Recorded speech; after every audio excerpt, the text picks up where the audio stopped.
Hi dears, നിങ്ങൾക്കായുള്ള ഇന്നത്തെ message നമുക്ക് the book of ആൻസേഴ്സിനോട് ചോദിച്ചാലോ. എന്താണ് ഇന്ന് നിങ്ങളോട് ദ ബുക്ക് ഓഫ് ആൻസേഴ്സ് പറയാൻ ഉദ്ദേശിക്കുന്നത്, അല്ലെങ്കിൽ യൂണിവേഴ്സ് നിങ്ങളോട് ഇന്ന് എന്താണ് കമ്മ്യൂണിക്കേറ്റ് ചെയ്യുന്നത് എന്ന് നമുക്ക് നോക്കിയാലോ. Divine please guide me, please guide me, please guide me. ഈ വീഡിയോ കണ്ടുകൊണ്ടിരിക്കുന്നവർക്ക് എന്നിലൂടെ ഒരു ക്ലാരിറ്റി മെസ്സേജ്, ഒരു ഗൈഡൻസ് നൽകിയാലോ. Divine please guide me, divine please guide me, please guide me, please guide me, please guide me, divine please guide me. Okay, don't be ridiculous.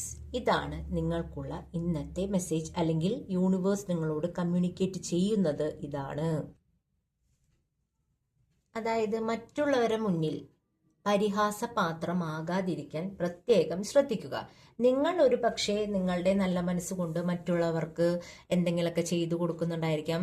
അവർ നിങ്ങളെ ഉപയോഗിക്കുകയാണ് എന്ന് മനസ്സിലാക്കിയിട്ട് തന്നെ നിങ്ങൾ അവർക്ക് പിന്നെയും ഓരോരോ കാര്യങ്ങൾ ചെയ്തു കൊടുക്കുന്നുണ്ടായിരിക്കും. ഇപ്പോൾ പണം കൊടുത്തിട്ടായാലും നിങ്ങൾക്കറിയാം അവരുടെ ഭാഗത്ത് നിന്ന് നിങ്ങൾക്ക് ഈ ഒരു പണം തിരിച്ച് ലഭിക്കില്ല എന്നൊക്കെ അറിയാം. എന്നാലും പിന്നെയും നിങ്ങൾ അവരുടെ സങ്കടങ്ങൾ കേൾക്കുമ്പോൾ അത് കൊടുത്തു പോകുന്നു. നിഷ്കളങ്കരായിട്ടുള്ള ആൾക്കാരാണ് നിങ്ങൾ. പക്ഷേ ആ ഒരു നിഷ്കളങ്കത മുതലാക്കുന്ന ആൾക്കാർ നിങ്ങളുടെ ചുറ്റിനുമുണ്ട്. എന്നിട്ട് നിങ്ങളുടെ കയ്യിൽ നിന്ന് അവരെല്ലാ സഹായങ്ങളും പണവും ഈ പറഞ്ഞ കാര്യങ്ങളൊക്കെ മുതലാക്കിയിട്ട് അപ്പുറത്ത് മാറി നിന്നിട്ട് നിങ്ങളെ കുറ്റം പറയുന്നവരാണ് ഭൂരിഭാഗം ആൾക്കാരും. അത് മനസ്സിലാക്കുക. എന്തിനാണ് ഇങ്ങനെ മറ്റുള്ളവരെ ഈ ആറ്റിൽ കളഞ്ഞാലും അളന്നു കളയണം എന്നൊക്കെ പറഞ്ഞു കേട്ടിട്ടില്ലേ? ഈ മറ്റുള്ളവർക്ക് ഇങ്ങനെ കൊടുക്കുന്നതുകൊണ്ട് നിങ്ങൾക്ക് മനസ്സിനൊരു പക്ഷെ സന്തോഷം ഉണ്ടായിരിക്കാം. പക്ഷേ കുറച്ച് നാൾ കഴിയുമ്പോൾ നിങ്ങൾക്ക് ഇതിനെ ചൊല്ലി ഒരു കുറ്റബോധം ഉണ്ടായിരിക്കും. എന്നാലും ഞാൻ അന്ന് അങ്ങനെയൊക്കെ ചെയ്തു കൊടുത്തതല്ലേ, എന്നിട്ട് അവര് കണ്ടില്ലേ എന്നോട് ഇങ്ങനെ പെരുമാറുന്നത്. അങ്ങനെയുള്ള കുറ്റബോധങ്ങളൊക്കെ വരാനായിട്ട് സാധ്യതയുണ്ട്.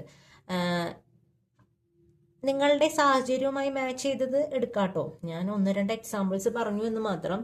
എന്തു തന്നെയായാലും യൂണിവേഴ്സ് നിങ്ങൾക്ക് നൽകുന്ന മെസ്സേജ്, മറ്റുള്ളവരുടെ മുന്നിൽ പരിഹാസപാത്രമാകാതിരിക്കാൻ ശ്രദ്ധിക്കുക.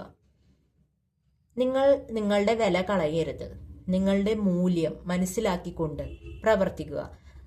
ചിലർ ഇങ്ങനെയൊക്കെ പറയും, നിങ്ങൾ അഹങ്കാരിയാണ്, പോസ് കാണിച്ചു നടക്കണോ, അങ്ങനെയൊക്കെ പറയും. പക്ഷേ അതല്ല, നിങ്ങൾക്കൊരു വ്യക്തിത്വമുണ്ട്. ആ വ്യക്തിത്വവുമായിട്ട് മുന്നോട്ട് പോകുക. ആ ഒരു വ്യക്തിത്വം പണയം വെച്ച് ഒരു കാര്യം ചെയ്തിട്ട് ഒരു കാര്യവും നിങ്ങൾക്ക് ലഭിക്കുകയില്ല. അതാദ്യം മനസ്സിലാക്കുക. അപ്പൊ ഇതാണ് നിങ്ങൾക്കുള്ള മെസ്സേജ്. Thank you dears.